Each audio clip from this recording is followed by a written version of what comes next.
Assalamualaikum warahmatullahi wabarakatuh. Selamat pagi anak-anak kelas 10 TKJ dan kelas 10 TBSM. Tentunya kalian semua dalam keadaan sehat kan? Ya, jangan lupa cuci tangan, tetap berada di rumah dan selalu menjaga kesehatan. Dalam pertemuan kali ini kita akan mempelajari pelajaran kimia tentang persamaan reaksi. Seperti apa itu persamaan reaksi? Bagaimana cara menyamakan agar reaksinya setara antara yang di sebelah kanan dan yang sebelah kiri? Mari kita pelajari bersama-sama tentang persamaan reaksi berikut ini. Disimak ya baik-baik. Aturan yang pertama untuk menyetarakan reaksi adalah menetapkan koefisien pada salah satu zat.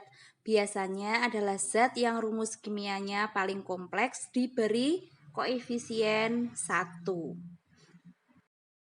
Aturan yang kedua, setarakan terlebih dahulu unsur yang terkait langsung dengan zat yang diberi koefisien 1 tersebut untuk jumlah atomnya agar yang sebelah kiri dan yang sebelah kanan menjadi sama. Aturan yang terakhir, setarakan unsur yang lainnya. Kemudian yang terakhir adalah yang disetarakan adalah atom O. Contoh penyetaraan persamaan reaksi sebagai berikut ya. Misalkan setarakan reaksi berikut. CH4 plus O2 menjadi CO2 plus H2O. Itu belum setara, kemudian disuruh menyetarakan. Apa maksudnya setara? Maksudnya setara adalah jumlah atom antara yang sebelah kiri dan sebelah kanan itu adalah sama ya. Antara kiri dan kanan adalah sama. Nah, di sini untuk yang belakang ini ya, gas seperti ini itu hanya fase, tidak mempengaruhi dalam persamaan reaksi. Itu hanya sebuah kelengkapan agar mengetahui itu fasenya gas, apa padat, apa liquid seperti itu. Tapi yang berpengaruh di sini adalah angka yang mengikuti di belakangnya ini atau yang disebut dengan indeks. Ya ini ya namanya indeks. Atau yang angka di depan ini yang disebut dengan koefisien. Jadi dalam penyetaraan reaksi yang boleh diubah hanya koefisiennya saja ya. Yang boleh diubah hanya koefisiennya saja. Misalkan 2H2O itu yang boleh diubah hanya angka depannya ini. Kalau indeks tidak boleh diubah, diingat baik-baik. Di sini yang pertama adalah di mana senyawa atau molekul atau ya senyawa yang paling kompleks ya. Itu yang paling kompleks itu yang bagaimana? Yang mengandung banyak unsur.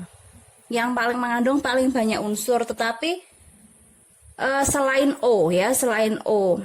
Kalau misalkan ada lebih banyak unsur lagi yang selain hidrogen maupun oksigen. Tapi kalau di situ hanya ada beberapa unsur, suatu unsur, kemudian hidrogen dan oksigen, berarti yang bukan oksigen, karena oksigen itu disetarakan paling akhir nanti. Jadi di sini unsur yang paling kompleks adalah CH4. CH4 diberi koefisien dulu 1. CH4 diberi koefisien 1. Kemudian di sini yang sebelum reaksi jumlah C-nya 1. Setelah reaksi 1 berarti sudah sama. Kalau sudah sama itu berarti sudah setara nih. 1, 1. Di sebelum reaksi hanya ada 4. Ini ya. Hanya ada 4. Sedangkan di setelah reaksi baru hanya ada 2. Berarti belum setara. Kemudian oksigennya sebelum reaksi ada 2. Setelah reaksi ada ini 1, ini 2, berarti 3. Berarti belum setara. Nah, di sini CH4 tadi sudah diberi koefisien 1, berarti di mana C-nya adalah 1, maka CO2 juga diberi koefisien 1. Berarti C-nya jumlahnya jadi sama antara yang sebelah kanan dan sebelah kiri. Kemudian tahap yang kedua, di sini hanya ada 4. Berarti yang setelah reaksi hanya juga harus ada 4 dong ya. Berarti kita buat juga harus ada 4. Di sini sudah ada 2. 2 kali berapa biar jadi 4? Kali 2. Maka diberi koefisien 2. Diberi koefisien 2. 2 kali 2, 4. Yang sini juga 4. Sudah setara. C-nya sudah setara. Yang belum setara tinggal apa? Atom O. Terakhir kita menyetarakan atom O. Ya, atom O-nya ini ada ya 1 kali 2. Berarti ada 2. Ini ada 2 kali 1 ada 2. Berarti setelah reaksi ada 4. Sebelum reaksi biar ada 4. Ini baru tadinya ada 2, diberi koefisien 2. 2 kali 2 kan hasilnya 4. Maka CH4 gas. Ya, jadi maka ditulis di sini ya. CH4 gas ditambah 2O2 gas menjadi CO2 gas ditambah 2H2O gas. Gitu ya. Paham sampai di sini ya. Kalau koefisien 1 tidak perlu ditulis. Itu tadi hanya untuk mempermudah saja agar kalian paham.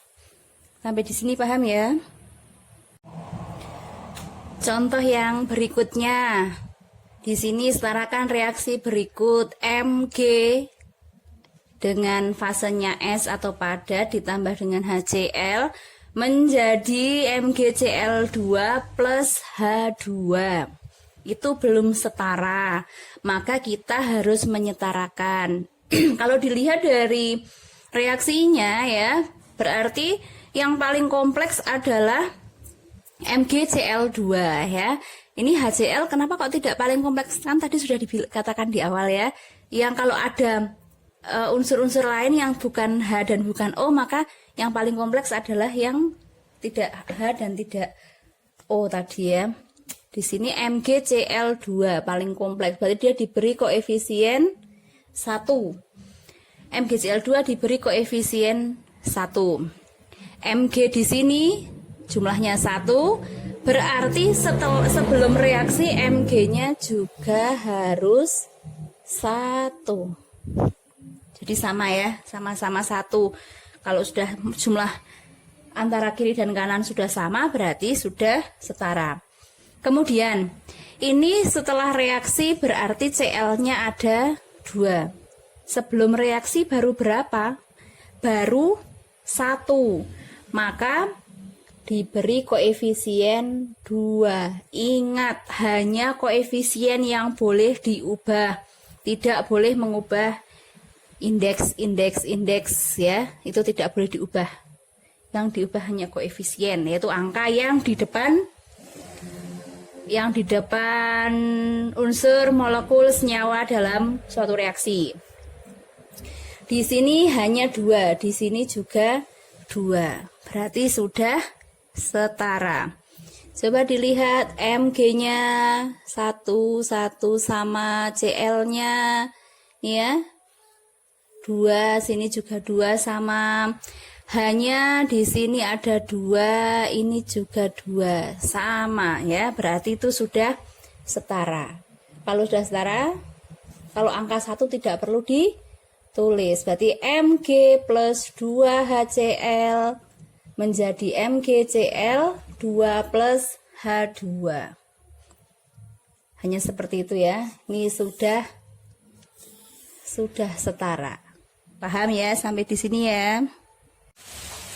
Sudah jelas kan tentang persamaan reaksi? Sudah bisa kan bagaimana menyetarakan persamaan reaksi? Oke, paham ya sampai di sini ya? Kalau sudah, silahkan kerjakan latihan soalnya. Wassalamualaikum warahmatullahi wabarakatuh.